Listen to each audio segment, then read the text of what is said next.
UBS overall is the world's largest wealth manager. We bank 2/3 of the world's billionaires. And what's important to them, we actually did a survey of them recently, and 95% said that they see it as their responsibility to try and address the pressing social and environmental... 95%? Exactly, yeah. To address the big social challenges the world's facing. And really, Optimus has been around for almost 20 years to help support our clients answer that question. And I have a team now of almost 150 people globally who are trying to support our clients to really address the big social and environmental challenges, both locally and globally, that they want to try and solve for. So what sort of percentage of their funds are they, there's 95% who believe that they do have a responsibility to do more. What sort of percentage of their funds are you finding now, as consumers, of course, become more environmentally and socially conscious, what percentage are they putting into philanthropy, into impact investing? So philanthropy overall is going to grow to around 10 trillion, Forbes just estimated. It's about 2 trillion today, which sounds like a really big number until you weigh that up against the 30 trillion that we need to finance the Sustainable Development Goals. So the punchline is that philanthropy alone cannot solve these massive social and environmental issues. You can't give people a free education or free healthcare. It's just simply not scalable.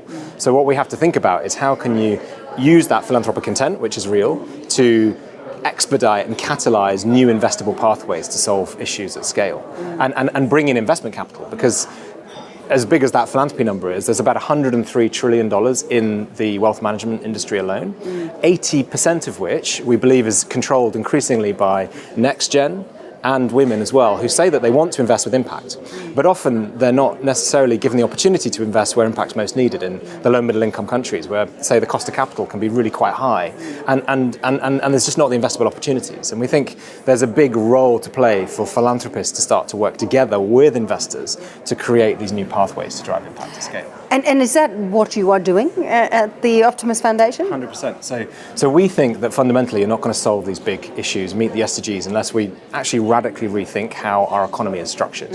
So moving away from the simple idea of counting GDP as the be-all and end-all, and actually move to an impact economy where people and planet is properly priced into how capital flows. And there's several different ways in which you can do that. But let me just give you a tangible example, right? So imagine a young woman in Rwanda or in the Philippines. She's struggled to get to the place where she's able to go to university or even just do a 6-month coding course.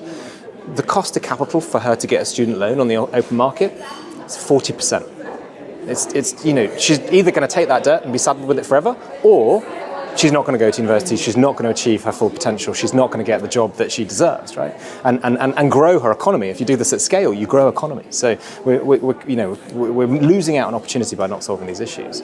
One example that we did at the UBS Optimus Foundation to solve for that was we had a group of philanthropists who put $10 million into a fund. It's called a blended finance vehicle. And they took a first loss position. So what that really means is they said, we think these young women are great credit risks, so we trust them to repay this loan. But by taking a first loss position in the fund, it allowed another 10 million to be raised from institutional investors, from that bigger pot of money. Not at 40%, but at 4%. And that pooled amount of money, that 20 million, was invested in 10,000 students. And we've seen from the track record of their income share agreements quite innovative, whereby the student only pays when they reach a certain level of income, they can take as long as they want to repay, and critically, the academic institution themselves are also liable for up to 20% of losses, so they don't mis-sell courses. So it's a neat model, and they've performed historically where we think that all that 20 million will actually deliver a 9% return, which is, a good investment for everybody, right? So then you get the profit in the people and the planet. You get people, profit, and planet. Yeah. And the reason that's really quite radical is you go back to the kind of ways different people are acting. One of the major things many philanthropists do is education, scholarships. The education model is fantastic. You can find an individual from a really disadvantaged background, you can give them the resources they need to thrive, to fulfill their potential. The problem with the scholarship model is it's just not scalable. If you want to provide a scholarship to the 500 billion young people worldwide who deserve one, you need $60 trillion, right? So we need to find more innovative ways to do that. And these kind of income share agreements would only need $500 billion. Still a big number, but a lot smaller number. And therefore potentially scalable. And actually we're launching here in Asia a higher education fund to try and do that, to try and expedite these kinds of pathways to scale. And when you're saying you're launching it here in Asia, are you talking about in Malaysia, Singapore? Where does that Across stretch the whole to? of Asia. Across the so whole Southeast Asia, including India as well, and just really trying to raise capital, because actually one of the challenges you have in philanthropy is that many people want to do their own thing, right? And I mentioned earlier philanthropy is maybe growing to 10 trillion, it's about 2 today. The problem is it's often fragmented across lots of really small interventions that don't add up to a lot of scale. So what sort of response are you getting when you're putting these sort of ideas out there across Asia, whether it comes to the country-specific governments or investors or philanthropists? So I think right across the board, from philanthropists through to governments through to investors, we're seeing a genuine desire to try and move the dial on this issue. The Centre for Asian Philanthropy actually did a survey, I think it was of 250 high net worth individuals, and well over 90% said they want to become expert social investors. And we've seen that trend, right? When I started 10 years ago, we had about $10 million of capital allocated to things that we recommended that fit this model of being, evidence-based and potential for scale and have recyclable dimensions. The end of last year was about 300 million. It's still way below where it needs to go, but we're seeing momentum. And one of the core areas in which momentum will be driven is by governments starting to create the enabling factors that will allow for more investment into impactful opportunities. And one of the key ways they do that is by creating what we call outcomes funds. So actually money that is there from government to pay for impact, to pay for transfer of value. And actually, happily, part of the wider Asian region, Australia is actually leading the world in that. They just recently announced a multi-$100 million facility to start to do that. We need to see many, many more governments follow suit.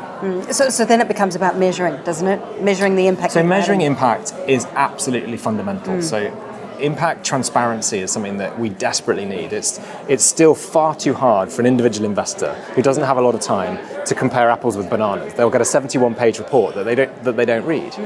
We think, and we're actually working on this already, a global partnership across lots of different organizations to come up with a simple, almost like a bond rating for impact. Like, if you want a AAA rating for impact, what would the dimensions be? One is about evidence. Does A cause B? Like, you wouldn't take a vaccine or a new medication if it hadn't been through a control trial, if you didn't know it worked.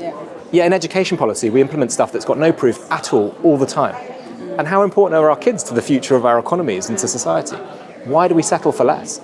So evidence is critical. The second dimension we need to know is who is it impacting, because there's roughly about $1 trillion today in the global impact investing industry, but the vast majority is in developed markets, not the lower middle income countries where it's most needed. It's most needed. So we need to know who's being impacted. And there's reasons why that's not happening, but if you're transparent, you can start to ask the questions of, well, what can we do about this, right? And then we need to know about scale. And critically, if we can measure and value impact, then that makes it easier for governments, consumers, businesses to pay for it inside the business models of new social enterprises and entrepreneurs. Well, congratulations, Tom, on everything that you're doing at the foundation that you're trying to do. But you're doing a lot. So thank you so much. Thank you. And thank you for talking to us too. Been a pleasure. Thank you. Tom Hall with us there, right here on the APAC Network.